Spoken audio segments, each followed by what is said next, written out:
Thermodynamics chapter चल रहा था हमारा और उसमें हमने आइसोथर्मल प्रोसेस को पूरी तरह से कंप्लीट कर लिया था, एडियाबेटिक प्रोसेस को भी पूरी तरह से कंप्लीट कर लिया था। आज हम बच्चों बाकी का दो प्रोसेस देखने जा रहे हैं, आइसोकोरिक प्रोसेस और आइसोबारिक प्रोसेस। ठीक है, तो शुरू करते हैं हेडिंग को।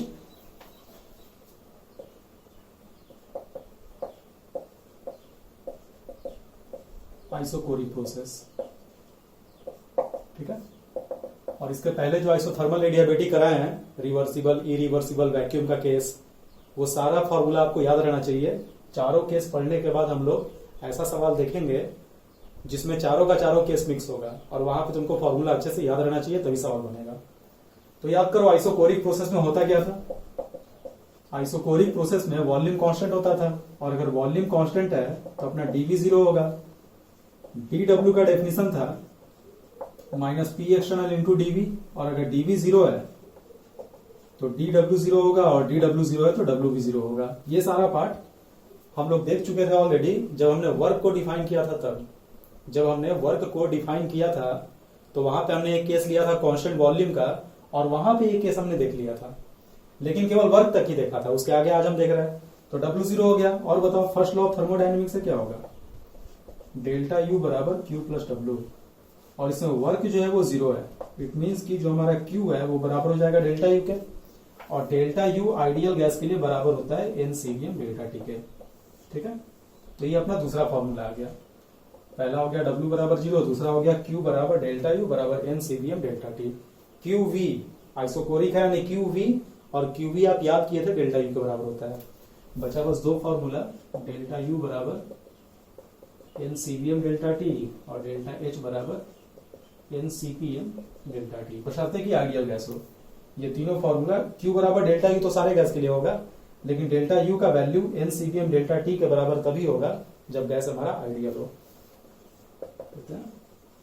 Ideal gas. तो बच्चों हमने नोटिस किया कि आइसोकोरिक प्रोसेस में चारों का चारों हमको मिल गया और कहीं भी रिवर्सिबल चाहे इरिवर्सिबल का केस नहीं आया। उसका रीजन ये है कि रिवर्सिबल और इरिवर्सिबल की वजह से ये पी एक्सटर्नल इंटरनल के बराबर होगा चाहे नहीं होगा, पहले हमने देखा था। और बिकॉज कि यहाँ पे डब्ल्यू ही जीरो हो गया तो फिर पी एक्सटर्नल इंटरनल के बराबर हो चाहे ना हो उससे कोई फर्क नहीं पड़ता।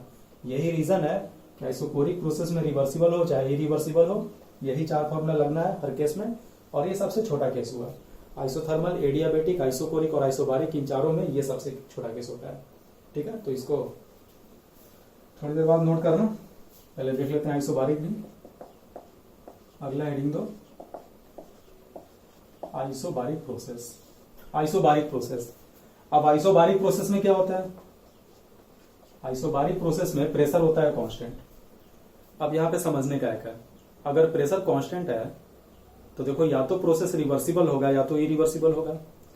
अगर हमारा प्रोसेस रिवर्सिबल होगा तो इंटरनल प्रेशर एक्सटर्नल के बराबर होगा, और अगर इंटरनल प्रेशर कांस्टेंट है तो एक्सटर्नल भी कांस्टेंट होगा। कहने का मतलब अगर प्रोसेस रिवर्सिबल है तो डी डब्ल्यू बराबर minus P external into DV, इसको हम सिंपली लिख सकते हैं माइनस पी टाइम्स टीवी, क्योंकि एक्सटर्नल इंटरनल के बराबर हो गया, पहली बात। दूसरी बात, अगर हमारा प्रोसेस इरिवर्सिबल है, अगर हमारा प्रोसेस इरिवर्सिबल है तो उसमें हम केस लिया करते थे बाहर के प्रेशर के कांस्टेंट होने का। अब देखो बाहर का प्रेशर भी कांस्टेंट है, अंदर का प्रेशर भी कांस्टेंट है।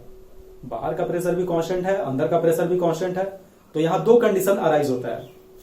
बाहर का प्रेशर कांस्टेंट है, अंदर का भी कांस्टेंट है, अगर दोनों इक्वल है। अगर दोनों इक्वल है तब तो यही केस आ जाएगा। लेकिन अगर दोनों इक्वल नहीं है, बाहर का 5 एटीएम है, अंदर का 2 एटीएम है, तो जाहिर सी बात है कि सराउंडिंग हमारा सिस्टम को कंप्रेस करेगा। चाहे अंदर का बड़ा है बाहर का कम है तो हमारा सिस्टम एक्सपैंड करेगा, और इस प्रक्रिया में अगर वो कंप्रेस करेगा चाहे एक्सपैंड करेगा तो उसका प्रेशर चेंज हो जाएगा, जो कि पॉसिबल नहीं है क्योंकि प्रोसेस हमारा आइसोबारिक है। कहने का मतलब ये हुआ कि अगर बाहर का प्रेशर भी कांस्टेंट है, अंदर का प्रेशर भी कांस्टेंट है, तो प्रोसेस को आइसोबारिक रहने के लिए दोनों का आपस में बराबर होना होगा। इट मीन्स कि प्रोसेस हमारा रिवर्सिबल हो चाहे इरिवर्सिबल हो, आइसोबारिक प्रोसेस में हम लोग पी एक्सटर्नल को पी के बराबर कर देंगे। यहां से ये पूरा कंक्लूजन आया। ठीक है, समझ में आ गया होगा। एक बार फिर से समझा देते हैं। डी डब्ल्यू बराबर माइनस पी एक्सटर्नल डीवी। अगर प्रोसेस हमारा रिवर्सिबल है तो पी एक्सटर्नल पी इंटरनल के बराबर, तो हम इसके जगह पे सीधे पी रख देंगे।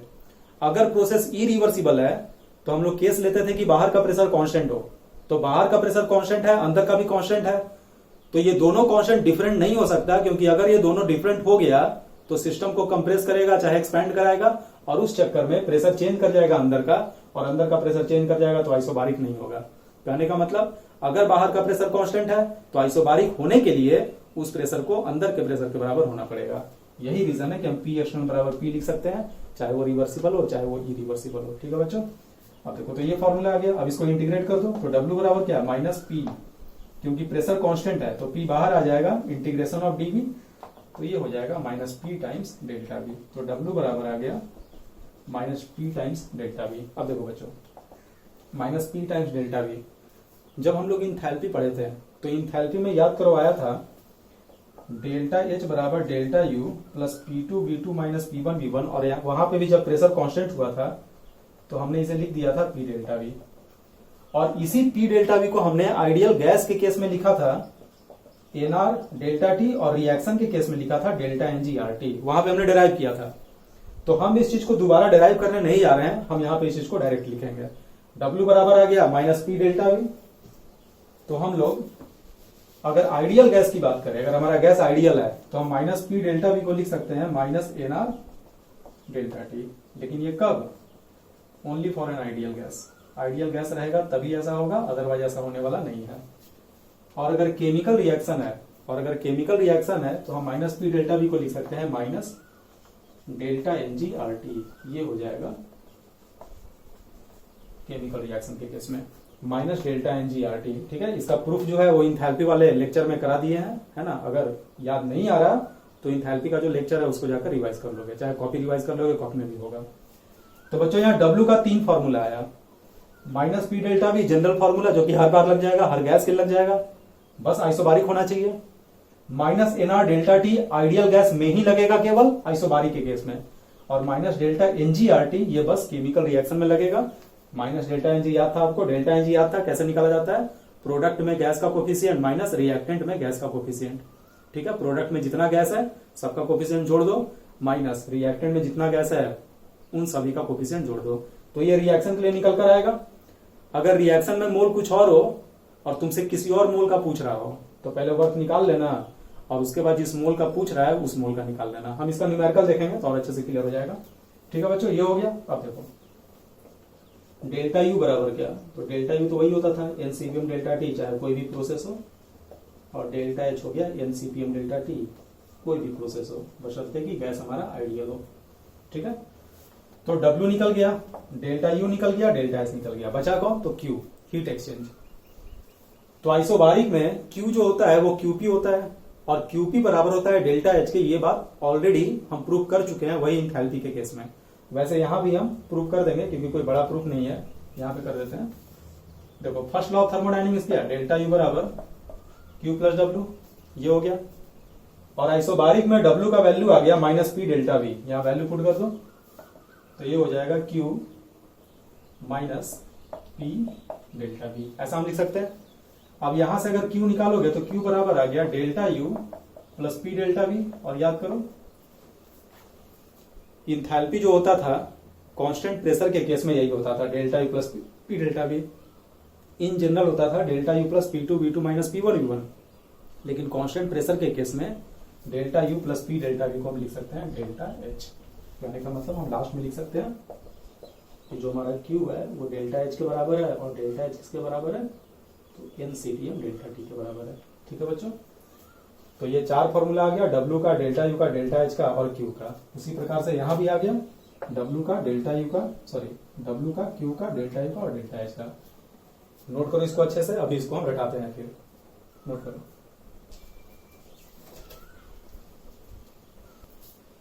तो नोट कर लिए बच्चों। अब देखो अब तक हमने पढ़ा क्या, तो हमने डेल्टा यू को निकालना सीखा, डेल्टा एच को निकालना सीखा, डब्ल्यू को निकालना सीखा और क्यू को निकालना सीखा।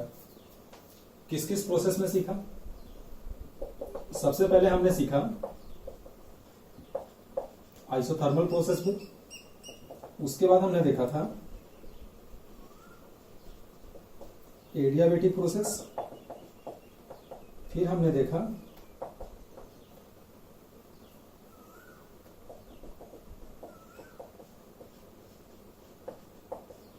आइसोकोरिक प्रोसेस और सबसे लास्ट में देखा आइसोबारिक प्रोसेस। ठीक है, अभी के अभी आपको सारा फॉर्मूला याद रखना है ना। तो डेल्टा यू क्या आता था, तो डेल्टा यू हमारा आता था एनसीवीएम डेल्टा टी और डेल्टा एच आता था एनसीपीएम डेल्टा टी, चाहे प्रोसेस हमारा कोई भी हो, है ना। एनसीवीएम डेल्टा टी यहां भी हो जाएगा, आइसोकोरिक में भी आ जाएगा एनसीवीएम डेल्टा टी और आइसोबारिक में आ जाएगा भी NCVM delta T. Delta U ideal gas के लिए ऑलवेज होता है एनसीवीएम डेल्टा टी, लेकिन आइसोथर्मल में तो टेम्परेचर चेंज ही नहीं होगा, और अगर टेम्परेचर चेंज नहीं होगा तो डेल्टा टी जीरो होगा, तो ये डेल्टा यू जीरो के बराबर हो जाता है। लेकिन आइडियल गैस के लिए, रिएक्शन के लिए नहीं, आइडियल गैस के लिए। ठीक है, उसी प्रकार से डेल्टा एच जो होता है वो भी ऑलवेज होता है एनसीपीएम delta T, NCPM delta T, और ये भी हो जाएगा एनसीपीएम डेल्टा टी। बस आइसोथर्मल में डेल्टा टी जीरो तो डेल्टा एच भी जीरो हो जाएगा। कहने का मतलब डेल्टा यू डेल्टा एच फॉर्मूले से अगर याद रखोगे तो हमेशा एनसीपीएम डेल्टा टी होगा डेल्टा यू और एनसीपीएम डेल्टा टी होगा डेल्टा एच, और इन दोनों का वैल्यू केवल आइसोथर्मल में जीरो हो जाएगा पुट करने, वैल्यू पुट करने पे, चाहे ये बोलो दोनों सही है। ठीक है, लेकिन बाकियों में जीरो नहीं होगा, बाकियों में नॉन जीरो वैल्यू आएगा। हो गया ये। अब डब्ल्यू पे आ जाओ। तो पहला क्या था, आइसोथर्मल, तो हम लोग केवल रिवर्सिबल की बात कर रहे हैं। अगर हम डब्ल्यू रिवर्सिबल लिखे आइसोथर्मल में तो फॉर्मूला आ जाता था minus NRT L N V two by V one.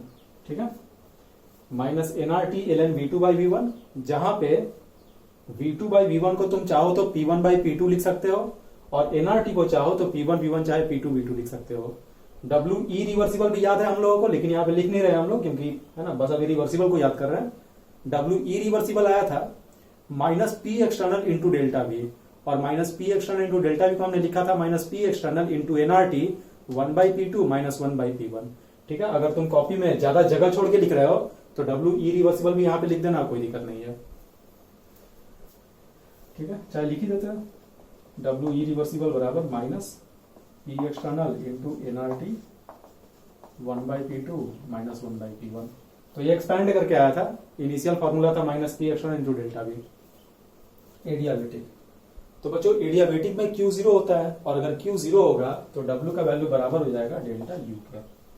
ठीक है, एडियाबेटिक में जो रिवर्सिबल इरिवर्सिबल था उसके सारे हम टेम्परेचर निकाला करते थे T2, और डेल्टा यू को निकालने में T2 काम आएगा। डेल्टा यू बराबर एनसीवीएम डेल्टा टी, तो वहां पे T2 काम आता है। आइसोकोरिक, आइसोकोरिक में वर्क डन क्या हो गया, तो जीरो के बराबर।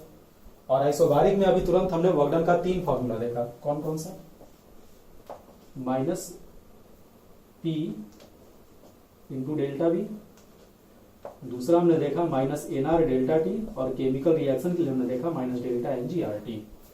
ठीक है, तो डब्ल्यू का वैल्यू आइसोथर्मल में हो गया minus N R T L N V two by V one, adiabatic में हो गया डब्ल्यू बराबर डेल्टा यू, आइसोकोरिक में जीरो हो गया, और आइसोबारिक में 3 formula minus P delta B minus N R delta T minus delta N G R T. बचा क्यू, क्यू को हमेशा लास्ट में लिखना। उसका रीजन ये है कि क्यू हमेशा दूसरों पे डिपेंडेंट होता है। आइसोथर्मल में क्यू जो था, आइसोथर्मल में क्यू जो था वो बराबर था माइनस डब्ल्यू के, एडियाबेटिक में क्यू जीरो हो जाता है सीधे, आइसोकोरिक में क्यू भी हो जाएगा, और क्यू भी आपने रटा था बराबर होता है डेल्टा यू के, और आइसोबारिक में क्यू हो जाता है डेल्टा एच के बराबर। ठीक है बच्चों, तो उतना ये मुश्किल है नहीं। और अगर ये सारा टेबल तुमको याद है, अभी तुरंत इसको लिखोगे तुम लोग, और लिखने के बाद आज पूरे दिन इसको बार बार तुम प्रैक्टिस करोगे, चाहे किसी को पकड़ के उसको सुनाने की चेष्टा करोगे, है ना, कि आइसोकोरिक में ऐसे ऐसे होता है चारों वैल्यू, और रैंडम सुनाना। तुमने लिखा है ना, टॉप टू बॉटम है, लेकिन जब किसी को सुनाना होगा तो ऐसा सुनाना कि आइसोथर्मल में डेल्टा यू जीरो होगा, डेल्टा एच भी जीरो होगा, W minus NRT L N V two by B one होगा, और क्यू का वैल्यू माइनस डब्ल्यू होगा। ठीक है, एडियाबेटिक में delta U NCPM delta T, delta H हो जाएगा एनसीपीएम डेल्टा टी, जो हमारा वर्क डन है वो डेल्टा यू के बराबर होगा, और क्यू हमारा जीरो हो जाएगा। ठीक है, आइसोकोरिक में डेल्टा यू फिर से एनसीपीएम डेल्टा टी, डेल्टा एच हो जाएगा एनसीपीएम डेल्टा टी, डब्ल्यू जीरो हो जाएगा, और क्यू जो है आइसोकोरिक में डेल्टा यू के बराबर, क्योंकि वॉल्यूम कांस्टेंट है। आइसोबारिक में डेल्टा यू डेल्टा एच वही same formula, NCPM delta T NCPM delta T, W का 3 formula minus P delta B minus NR delta T minus delta N G R T, और last में जो Q है वो constant pressure पे delta H के बराबर। ठीक है, तो इस तरीके से तुम लिखने की चेष्टा कर रहा है, चाहे किसी दूसरे को सुनाना, चाहे कोई भी तरीका हो, तुमको आज के आज ये पूरा टेबल याद हो जाना चाहिए, क्योंकि आगे ये बहुत काम आने वाला है। साइक्लिक प्रोसेस जब हम पढ़ेंगे तो बिल्कुल तुम्हारे जबान पे रहना चाहिए। जैसे ही हम पूछे, जैसे ही सवाल को तुम देखो और तुमको तुरंत क्लिक करना चाहिए कि फॉर्मूला कौन सा लगना था, तभी तुम्हारा सवाल फास्टली सॉल्व होगा और एग्जाम में तुम समय बचा पाओगे, नहीं तो फिर फंस जाओगे। ठीक है, तो इस टेबल को अभी कभी नोट करो और कोशिश करो कि इसको तुरंत ही तुम लोग याद कर सको। ठीक है, नोट करो। देखो बच्चों, कुछ सवाल देखते हैं। पहला कर रहा है, calculate the work done when 4.5 gram of H2O2 reacts against a pressure of 1 atm at 25 degree C. Pressure of 1 atm, pressure constant कर दिया और रिएक्शन की बात कर रहा है, तो यहाँ पे फॉर्मूला क्या होगा? पहले रिएक्शन लिख लेते हैं। 2H2O2 लिक्विड बराबर O2 गैसियस प्लस 2H2O हो जाएगा यहाँ, है ना। यहाँ बैलेंस नहीं किया हुआ, लेकिन लोग बैलेंस कर लेंगे इसको। बैलेंस हो गया। अब देखो, इस रिएक्शन के लिए पहले वर्क डन निकालो। आपको बोल रहा है कि आपको 4.5 ग्राम H2O2 के लिए निकालना है, लेकिन पहले इस पे कंसेंट्रेट मत करो। पहले तुम 2 मोल H2O2 के लिए निकाल लो, बाद में सोचना कि उसके लिए कितना आएगा। तो पहले W बराबर लिखोगे formula minus delta NG RT।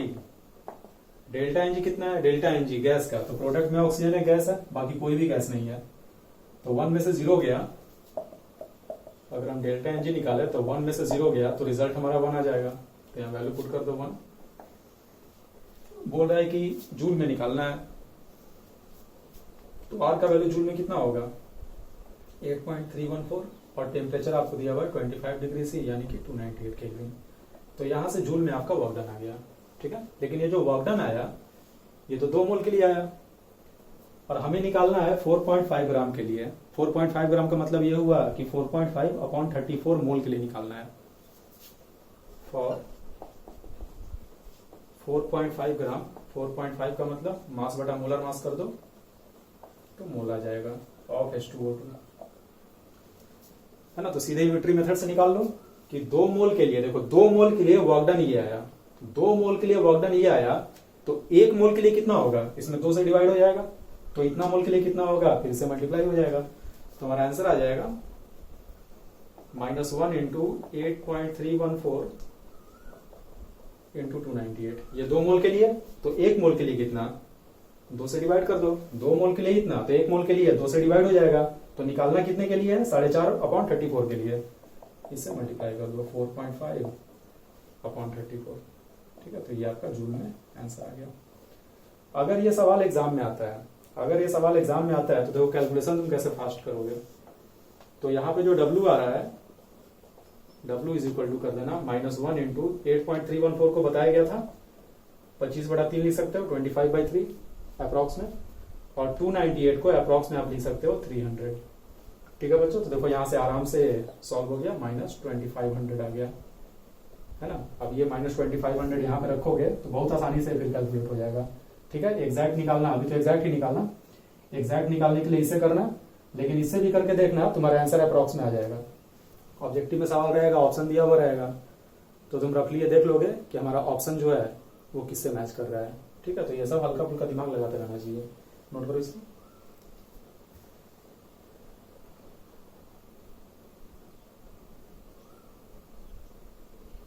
चलो अगला देखते हैं बच्चों।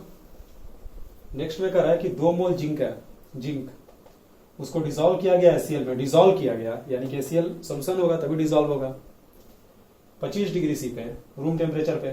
तो बोल रहा है कि वर्क डन यहाँ पे ओपन वेसल में क्या होगा। जब भी ओपन वेसल का सवाल आता है, बर्तन खुला है, अगर बर्तन खुला है तो उसके ऊपर में एटमॉस्फेयर है, और एटमॉस्फेयर का जो प्रेशर होता है वो कांस्टेंट होता है ना। अगर नहीं कुछ दिया रहा है तो 1 atm लेते हैं। तो जब भी आपको ओपन वेसल का सवाल दिखे, समझ जाना आइसोबारिक का सवाल है।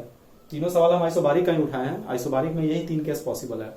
ये 3 पे कमांड हो गया, तो तुमको सवाल का वैरायटी समझ में आ गया। अब उसी में तुमको सवाल को एक्सपैंड करके कुछ घुमाएगा फिराएगा, है ना, लेकिन बेसिक कॉन्सेप्ट जो है वही रहेगा। तो बोल रहा है कि वर्क डन क्या होगा ओपन वेसल में, तो ओपन वेसल बता दिए आइसोबारिक होता है। रिएक्शन लिख लो सबसे पहले। तो जिंक सॉलिड, रिएक्शन क्या है HCl से, HCl क्या ले लेंगे एक्वस, क्योंकि उसमें डिसॉल्व किया था, और 2 मोल जिंक लिया है, तो तुम 1 मोल के लिए करके लास्ट में 2 से मल्टीप्लाई कर सकते हो, नहीं तो डायरेक्ट यहीं पे 2 मोल कर सकते हो, सीधे तुम्हारा 2 मोल का आंसर आ जाएगा। जब HCl से रिएक्शन करेगा तो बनाएगा सॉल्यूशन में ZnCl2 एक्वस, और यहाँ पे जब जिंक क्लोरीन से रिएक्शन कर लेता है तो बचा H, तो वो हाइड्रोजन गैस जो है वो यहां से बाहर निकल जाता है, इवॉल्व हो जाता है। ठीक है, अब इसमें वर्क डन पूछ रहा है, तो वर्क डन बराबर क्या आएगा, minus delta NgRT। Delta Ng कितना आ गया बच्चों, गैस तो बस यही है ना, और रिएक्शन को हम लोग बैलेंस कर लेते हैं, यहाँ 2 हो गया तो यहाँ भी 2 हो जाएगा, 4 क्लोरीन तो यहाँ 4 हो जाएगा, और अगर यहाँ 4 हो गया तो यहाँ 2H2 आएगा। ठीक है, रिएक्शन बैलेंस हो चुका है, एक बार चेक कर लेना, 4 क्लोरीन 2 जिंक 4 हाइड्रोजन, 2 गुना 2 4 हाइड्रोजन, तो डेल्टा Ng कितना आएगा। तो प्रोडक्ट में 2 गैसियस है, लेकिन इसके अलावा कोई भी गैस नहीं है, तो 2 - 0 करोगे डेल्टा Ng 2 आ जाएगा। R का वैल्यू 8.314, अगर अप्रॉक्स में निकालना है तो 25/3 लिख देना, इंटू टेम्परेचर 25 डिग्री सी, उसको लिख सकते हो 298। ठीक है, यहां से आंसर आपका जून में आ जाएगा। चलो एक बार इसको अप्रॉक्स में करके देख ही लेते हैं आंसर मैच करता है कि नहीं। -2 × 25/3, और यहाँ पे लिख दो 300, लिखिए कितना आ गया, -50 × 100 बराबर -5000 जूल, यानी -5 किलो जूल आ गया, और ये कितना है 4.95 है, तो ये 4.95 है और ये -5 है, तो अप्रॉक्स में दोनों सेम ही है। ठीक है, तो इतने का अगर तुम मार्जिन ले भी लेते हो, 298 को 300 कर दिए, 8.314 को 25/3, तो आंसर को भी खास का फर्क नहीं पड़ेगा, और अगर ऑब्जेक्टिव सवाल रहा तब तो वो है ना, तुमको क्लियरली बता देगा कि कौन सा ऑप्शन सही होगा। ठीक है, नोट कर लो। लास्ट सवाल देखते हैं बच्चों, इसमें कह रहा है कि टेम्परेचर 1 मोल गैस का इंक्रीज कर दिया 2 डिग्री सी से, 2 डिग्री सी से टेम्परेचर को इंक्रीज किया, यानी 2 डिग्री सी टेम्परेचर में चेंज आया कांस्टेंट प्रेशर पे। कांस्टेंट प्रेशर पे W बराबर 3 फॉर्मूला था, -P डेल्टा V, तो यहाँ वॉल्यूम वगैरह तो दिया नहीं है, तो वो फॉर्मूला लगेगा नहीं। दूसरा गैस जो है उसका टेम्परेचर चेंज हो रहा है, यानी कि रिएक्शन भी नहीं हो रहा है, तो बचा बस एक फॉर्मूला -nR डेल्टा T। लेकिन हम यहाँ ये बोल सकते हैं कि ये तो तभी लगता है जब गैस आइडियल हो, यहाँ तो मेंशन ही नहीं किया कि आइडियल गैस है, तो फिर हमारे पास और कोई चारा भी नहीं है, क्योंकि ये रिएक्शन नहीं है तो हम -डेल्टा NgRT लगा भी नहीं सकते, और क्योंकि वॉल्यूम नहीं दे रखा है तो -P डेल्टा भी नहीं लगा सकते, तो मजबूरी है कि जो भी गैस है हमारा उसे आइडियल एज्यूम करके आपको करना होगा। तो -nR डेल्टा T, मोल कितना आया है ना, 1 मोल है, 1 × R, और delta T change in temperature, तो बता दें कि temperature change degree C scale और केल्विन स्केल दोनों पे सेम होता है, तो अगर टेम्परेचर इंक्रीज किया है 2 डिग्री सी से, तो 2 केल्विन से भी बड़ा होगा, और यहाँ पे केल्विन में रखोगे तो 2 आ जाएगा, तो इसका आंसर हो गया -2R। ठीक है, वर्क डन यहाँ लिखा है 2R, केवल मैग्नीट्यूड दे दिया है, एग्जैक्ट आंसर होगा -2R। ऑप्शन में अगर पॉजिटिव नेगेटिव दोनों साइन हो तो नेगेटिव वाले को है ना मार्क करेंगे, लेकिन अगर सारा मैग्नीट्यूड दिया हो तो हम केवल मैग्नीट्यूड को मार्क करते हैं। ठीक है बच्चों, नोट कर लो इसको भी।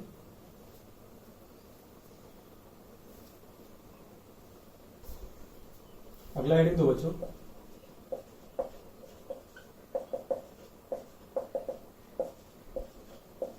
Polytropic process. अब ये क्या चीज है, तो देखो हमने क्लियरली डिफाइंड 4 प्रोसेस देखा, आइसोबारिक, आइसोकोरिक, आइसोथर्मल, एडियाबेटिक, लेकिन हो सकता है कि कोई ऐसा प्रोसेस हो जो चारों में से किसी से बिलोंग नहीं करता हो। चाहे हो सकता है कि कोई एक ऐसा प्रोसेस हो जिसका इक्वेशन थोड़ा डिफरेंट हो, और उसमें कोई पर्टिकुलर वैल्यू ऐड करने से ये चारों भी रिप्रेजेंट हो जाए। ठीक है, तो किसी भी प्रोसेस को इन जनरल तुम पॉलीट्रोपिक प्रोसेस बोल सकते हो, चाहे वो ये चारों रहे, चाहे इन चारों के अलावा कोई भी रहे। तो पॉलीट्रोपिक प्रोसेस का है ना, इन जनरल हम देख रहे हैं कि अगर कोई रैंडम इक्वेशन दे दिया तब हम कैसे सवाल को है ना सॉल्व करते हैं। तो पॉलीट्रोपिक प्रोसेस के केस में जो इक्वेशन होता है वो होता है PV⁴ बराबर कांस्टेंट, गामा नहीं, गामा अगर होगा तब तो एडियाबेटिक हो जाएगा रिवर्सिबल वाला। PV⁴ बराबर कांस्टेंट, जहां x क्या है, तो x हमारा -∞ से लेकर +∞ तक कोई भी नंबर हो सकता है।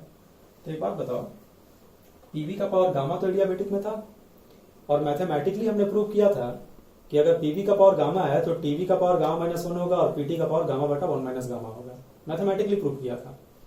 तो सारा वही डेरिवेशन फिर से करें, बस गामा की जगह पे x रख दें, तो हम ये बोल सकते हैं कि PV का पावर x बराबर कांस्टेंट अगर दिया है तो TV का पावर x - 1 भी कांस्टेंट होगा, और PT का पावर x/1 - x भी कांस्टेंट होगा।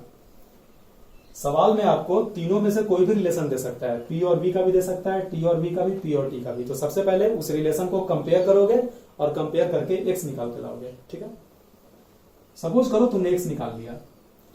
अब हम करते क्या है कि अगर मान लो इस काइंड का इक्वेशन है, चाहे इस काइंड का चाहे इस काइंड का इक्वेशन है, तो ऐसे इक्वेशन वाले सवाल में हम हीट कैपेसिटी कैसे निकालते हैं, मोलर हीट कैपेसिटी। मेनली हम इसको मोलर हीट कैपेसिटी के लिए ही पढ़ते हैं, ऑल्दो हम इसमें सब कुछ निकालेंगे, क्यू भी निकालेंगे, डब्ल्यू भी निकालेंगे, डेल्टा यू भी, डेल्टा एच भी, लेकिन सबसे पहले हम इसमें हीट कैपेसिटी निकालने जा रहे हैं। तुम बोलोगे बाकी चार में हमने क्यों नहीं निकाला, क्योंकि बाकी चार में बहुत आसान था। बाकी चार में, अभी हम बाकी चारों की बात करेंगे इसी में, लेकिन इसका फॉर्मूला पहले निकाल कर लाएंगे और फॉर्मूला निकाल कर लाने के बाद हम ये देखेंगे कि बाकी चारों इसे कैसे मैचअप करते हैं। ठीक है, तो सबसे पहले हम इसका हीट कैपेसिटी निकालते हैं। तो याद करो हीट कैपेसिटी क्या था, C बराबर आया था Q बाई डेल्टा टी और Cm बराबर आया था Q by N delta T. ये हीट कैपेसिटी होता था। लेकिन अगर तुम डेराइव कर रहे हो तो तुम डिफरेंशियल फॉर्म में बात करोगे, और अगर डिफरेंशियल फॉर्म में बात करोगे तो हम C बराबर Q बाई डेल्टा टी नहीं लिखकर हम लिखेंगे C बराबर dQ बाई dt। अगर dQ बाई dt निकल जाए तो हमारा हीट कैपेसिटी आ जाएगा। सही है बच्चों, ध्यान रहे, हम हीट कैपेसिटी निकालने जा रहे हैं। ध्यान से समझना, one of the most important topic है फर्स्ट लॉ ऑफ थर्मोडायनेमिक्स का। ठीक है, तो C बराबर आ गया dQ बाई dt। अब देखो क्या करते हैं, हमें ये टर्म लेकर आना है। अगर हम ये लेकर आ जाए तो हमारा C निकल जाएगा। तो एक बात बताओ, फर्स्ट लॉ ऑफ थर्मोडायनेमिक्स क्या होता था, du बराबर dQ प्लस dW। यहां से अगर dQ निकालोगे तो dQ बराबर आ जाएगा du माइनस dW, और दोनों साइड dt से डिवाइड कर दो, तो dQ by dt is equal to du। du को क्या लिखोगे, NCVM dt divided by dt, और dW क्या होता है, minus P external into dV। और अगर हम रिवर्सिबल की बात करें तो यही हो जाएगा माइनस पी dV। तो हम इसको लिख रहे हैं डायरेक्ट प्लस, क्योंकि पहले से एक माइनस है, तो माइनस पी एक्सटर्नल लिखोगे तो ये प्लस हो जाएगा, और पी एक्सटर्नल को हम पी लिख रहे हैं, पी dV, क्योंकि हम मान के चल रहे हैं कि प्रोसेस रिवर्सिबल है। ठीक है, और आपने dt से डिवाइड किया था तो यहां भी dt से डिवाइड हो जाएगा। ठीक है, तो देखो, तो dQ बाई dt ये हमारा हीट कैपेसिटी हो जाएगा। यहां dt से dt कट जाएगा, लेकिन यहां पे एक टर्म बचता है dV बाई dt। तो इक्वेशन क्या आ गया हमारा, इक्वेशन आ गया C बराबर हीट कैपेसिटी बराबर NCVM plus P times dV by dt। ये आ गया, इसको याद रखना, इसको भी याद रखना। लास्ट में एक छोटा सा इक्वेशन आएगा आइडियल एज्यूम करके, ठीक है, उसको तो याद रखेंगे ही। जेई एडवांस के लिए इंपॉर्टेंट है, मेडिकल के लिए, मेंस के लिए बिल्कुल इंपॉर्टेंट नहीं है, लेकिन जेई एडवांस के लिए इंपॉर्टेंट है। अब देखो, हमें इसका वैल्यू निकालना है, लेकिन यहां टर्म आ रहा है dV बाई dt। तो dV बाई dt जो है उसको हमें यहां से रिप्लेस करना होगा tv का पावर x माइनस 1 से। तो पहले इसको लिख लो, tv का पावर x माइनस 1 बराबर कांस्टेंट, और इसको डिफरेंशिएट करके हम ये टर्म लाएंगे dV बाई dt। तो डिफरेंशिएट करो, u इंटू वी पे है, दो टर्म है मल्टीप्लीकेशन में, तो पहले को जस का तस रखो, दूसरे को डिफरेंशिएट करो तो v का पावर समथिंग, तो ये हो जाएगा x माइनस 1, v का पावर x माइनस 2 और v का डिफरेंशिएशन dv प्लस हो गया ये। अब t को डिफरेंशिएट करके dt लिखो, और v का पावर x माइनस 1 जो है हमने जस का तस लिखा, v का पावर x माइनस 1, और कांस्टेंट का डिफरेंशिएशन हो जाएगा 0।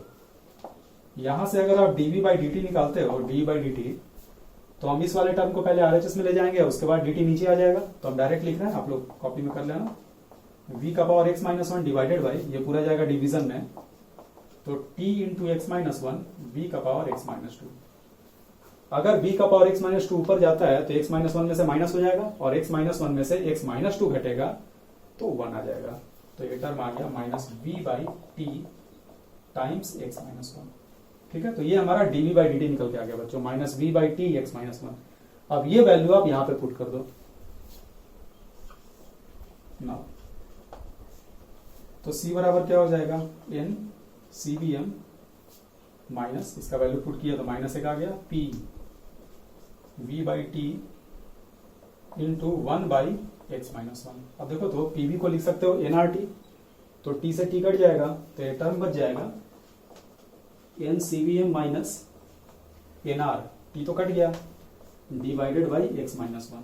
ठीक है, अब ये जो n है इसको लेफ्ट साइड में ले आओ, तो लेफ्ट साइड में लाओगे तो हो जाएगा c बाई n बराबर CVM minus R by x minus 1, और c बाई n होता है मोलर हीट कैपेसिटी, c है हीट कैपेसिटी, उसको मोल से डिवाइड कर दिए, तो मोलर हीट कैपेसिटी आ गया, मोलर हीट कैपेसिटी बराबर CVm minus R upon x minus 1। ये फॉर्मूला बहुत ही ज्यादा इंपॉर्टेंट है जेई के लिए, नीट के लिए, हर एग्जाम के लिए। फॉर्मूला डिपेंडेंट बहुत ही छोटा सा सवाल आता है, जिसको फॉर्मूला याद नहीं है उसका नंबर चला जाएगा, सीधे डायरेक्ट चला जाएगा, और जिसको याद है फॉर्मूला 10 सेकंड में सवाल हो जाएगा। तो ये याद रखना, किसी भी प्रोसेस में पॉलीट्रोपिक प्रोसेस यानी Cm बराबर लिख सकते हो CVm minus R upon x minus 1।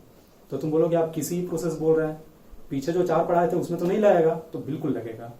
उन चारों में जो x का वैल्यू आता है, जो अभी तुमको नहीं पता, अभी हम बताएंगे, वो x का वैल्यू अगर पुट करोगे तो सेम रिजल्ट आएगा जो उसमें डायरेक्ट आएगा। ठीक है, तो फिलहाल के लिए बस ये पूरा डेरिवेशन अच्छे से लिखो, और ये लास्ट का फॉर्मूला याद रखो। जब भी पॉलीट्रोपिक आया तो मोलर हीट कैपेसिटी बराबर CVm minus R upon x minus 1। ठीक है, नोट कर लो।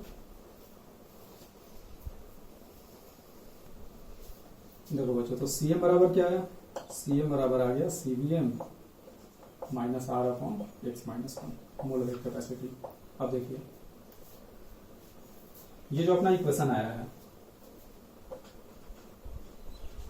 वैल्यू ऑफ x, जब x का वैल्यू 0 होगा, अब देखना ये चारों का चारों प्रोसेस जो अभी हम पढ़े थे वो कैसे इसे जनरेट होता है।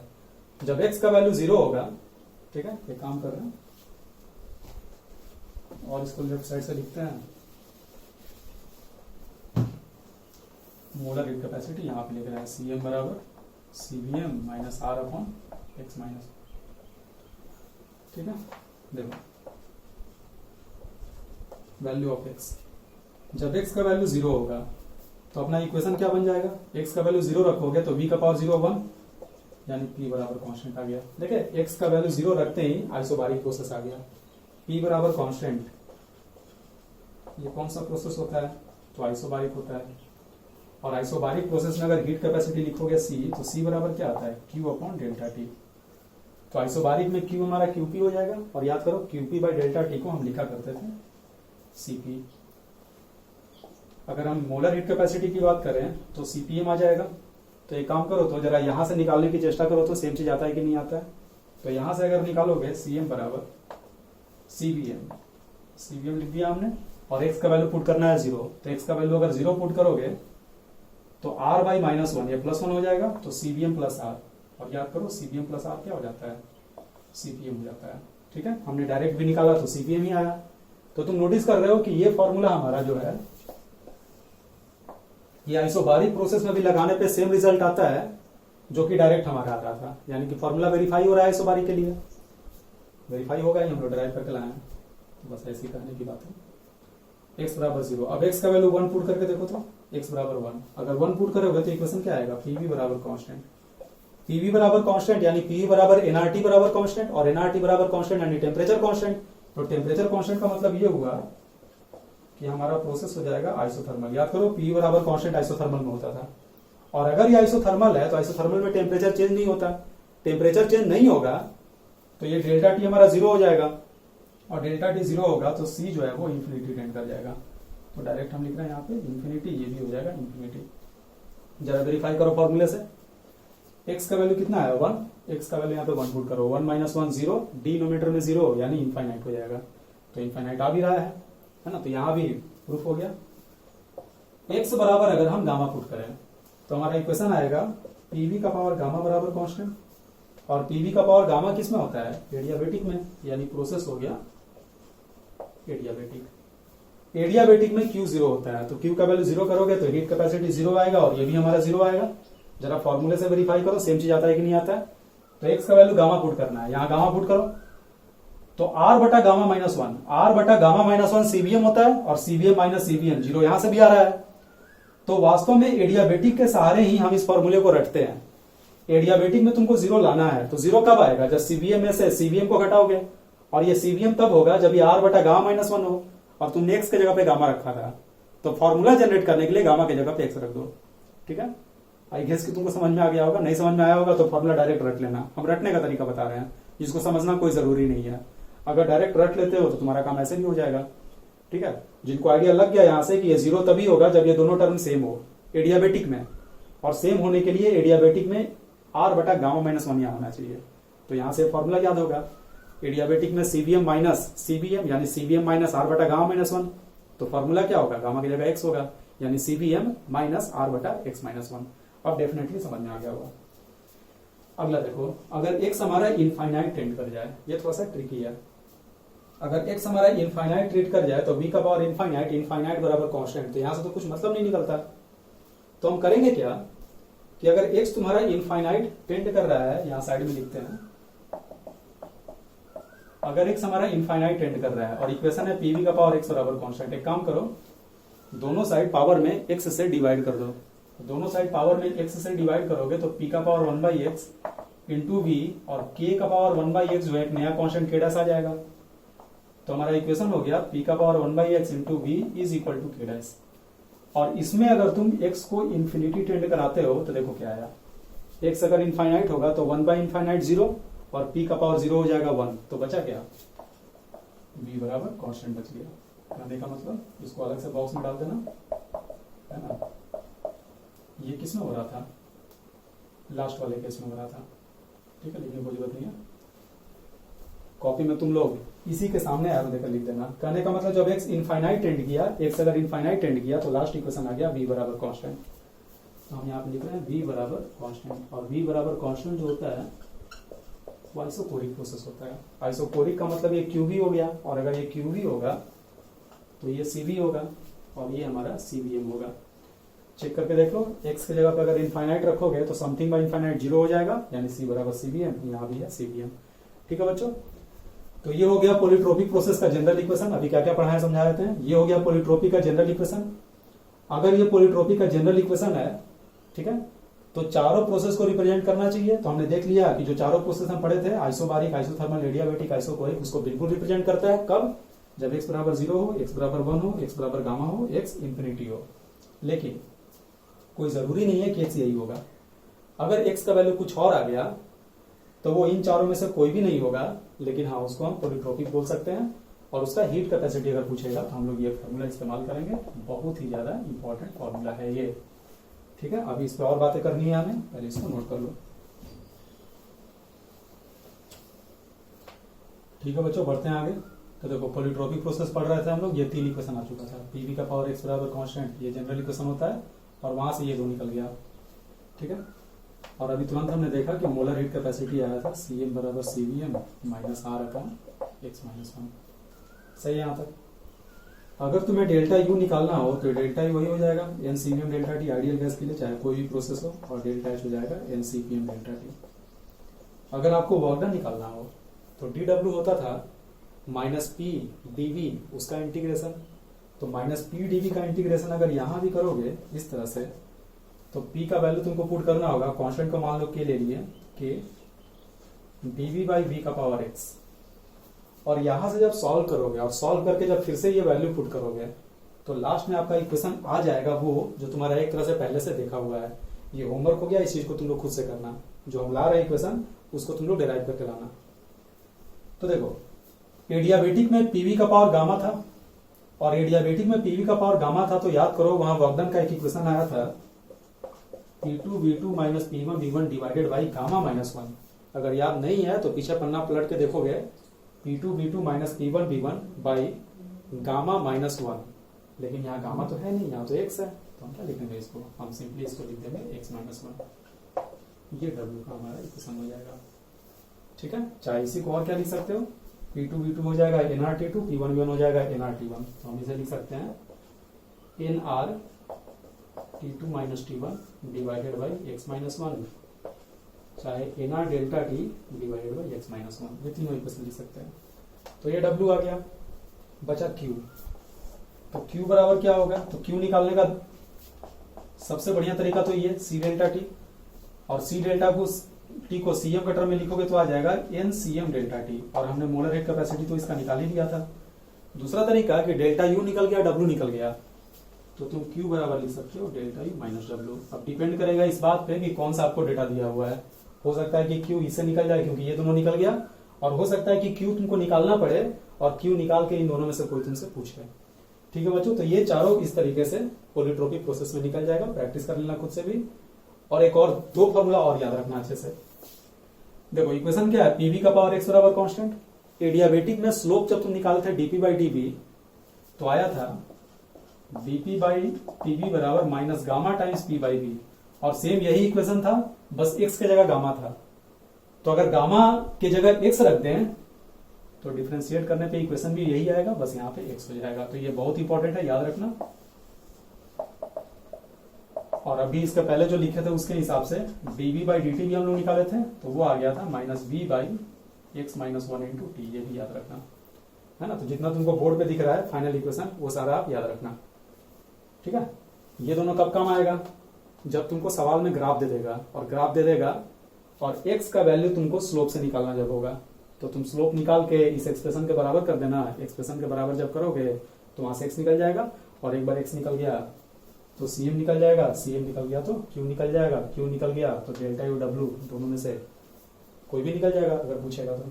ठीक है बच्चों, नोट करो। देखो बच्चों, क्वेश्चन देखा जाए, करा for an ideal monoatomic gas during a process T बराबर केवी, प्रोसेस दे दिया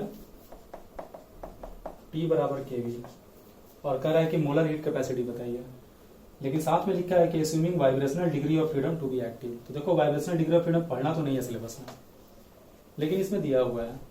तो तुम याद रखना कि मोनोएटॉमिक गैस में अगर vibrational degree of freedom active भी हो गया तो भी उसके सीवीएम और सीपीएम पे कोई फर्क नहीं पड़ता है। ट्राई एटॉमिक में फर्क पड़ता है ना। कभी किसी लेक्चर में हम डिग्री ऑफ फ्रीडम को डिस्कस कर देंगे, वैसे फिजिक्स में पढ़ना है इसको। तो यहां तुम बस इतना याद रखो कि मोनोएटॉमिक गैस है तो वाइब्रेशनल डिग्री ऑफ फ्रीडम से कोई फर्क नहीं पड़ेगा। जो भी सीवीएम सीपीएम तुम याद किए हो वही डेटा यहाँ पे वैलिड होगा, यानी ये लाइन दिया रहे चाहे नहीं दिया रहे उससे आंसर पे कोई फर्क पड़ने वाला नहीं है। यही रीजन है कि इसको दिया हुआ है, क्योंकि इसके रहने से भी कोई फर्क पड़ने वाला नहीं है। तो देखो टी बराबर के भी हमें बोल रहा मोलर हीट कैपेसिटी, तो सीएम बराबर होता है सीवीएम माइनस आर बटा एक्स माइनस वन। तो अगर x निकल गया तो अपना काम हो जाएगा। तो x निकालने के लिए क्या करें? t बराबर के बी। तो अपने पास पॉलीट्रॉपी का इक्वेशन क्या आता था? टीबी का पावर x माइनस वन बराबर कॉन्स्टेंट। जब इसी फॉर्मेट में इसको लेकर आओगे तो ये बन जाएगा t इंटू वी का पावर माइनस वन बराबर के। v को लेफ्ट साइड में लाए तो देखो, तो t का पावर वन है, t का पावर वन है, दोनों जगह t का पावर पहला का पावर सेम है तो बाकी का पावर भी सेम होगा।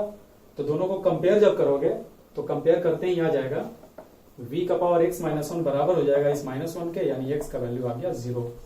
x का वैल्यू जीरो इसमें पुट कर दो, आ गया आंसर। सीबीएम मोनोटॉमिक का सीबीएम क्या होता है? 3r/2 minus r by x का वैल्यू जीरो, तो zero minus one 3r/2 minus minus minus plus यानी प्लस r हो जाएगा, और आंसर आ जाएगा 5r/2। ठीक है, नोट कर लो। अगला देखते हैं बच्चों, ये भी सेम सवाल है फॉर ए डायटोमिक गैस, है ना, लिखा हुआ नहीं है, कैलकुलेट। इसमें भी आपको सीएम निकालना है, लेकिन इसमें ग्राफ दिया है पीवी कर्व। तो पीवी कर्व दिया है तो तुम डीपी बाई डीवी लिखोगे। अगर बीटी कर्व देता तो हम डीवी बाई डी लिखते हैं, तो डी बाई डी बराबर हो जाता है minus B by T into X minus one. लेकिन डीपी बाई डीवी पॉलीट्रोपिक में क्या आता है? पॉलीट्रोपिक था पीवी का पावर एक्स बराबर कॉन्स्टेंट, तो हो जाएगा minus X P by V. अब ये जो पॉइंट है, ये पर्टिकुलर पॉइंट, इस पॉइंट पे हमसे मान लो सीएम पूछा है, क्योंकि डेटा हमें यही का दिया है तो हम वहीं का निकालेंगे। तो इस पर्टिकुलर पॉइंट ए पे हम नोटिस कर रहे हैं कि जो टेंजेंट है उसका एंगल है 135, और हमें पता है कि जो स्लोप होता है, यही हमारा स्लोप हो गया, और स्लोप होता है tan 30 के बराबर। कहने का मतलब हम लिख सकते हैं कि minus X P by V जो होगा वो tan 135 डिग्री के बराबर होगा, tan थीटा के बराबर, सॉरी 30 नहीं, tan थीटा के बराबर। हमने एंगल पुट कर दिया tan 135, और tan 135 का वैल्यू होता है माइनस वन।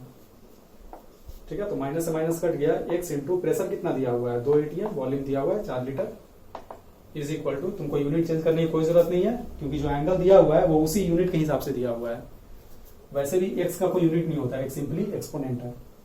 तो x इंटू 2/4, जो भी वहां डेटा दिया रहे, एटीएम रहे, पास्कल रहे, है ना, लीटर रहे, चाहे मीटर क्यूब रहे, तुम कभी भी यूनिट चेंज नहीं करोगे, क्योंकि जब तुम इन दोनों को इक्वल कर रहे हो तो इसका भी यूनिट वही है जो लेफ्ट साइड का यूनिट है। x into 2/4 is equal to 1 आ गया, यानी x बराबर हमारा वैल्यू आ गया 2 के बराबर। x बराबर 2 आ गया, बस खत्म हो गया सवाल।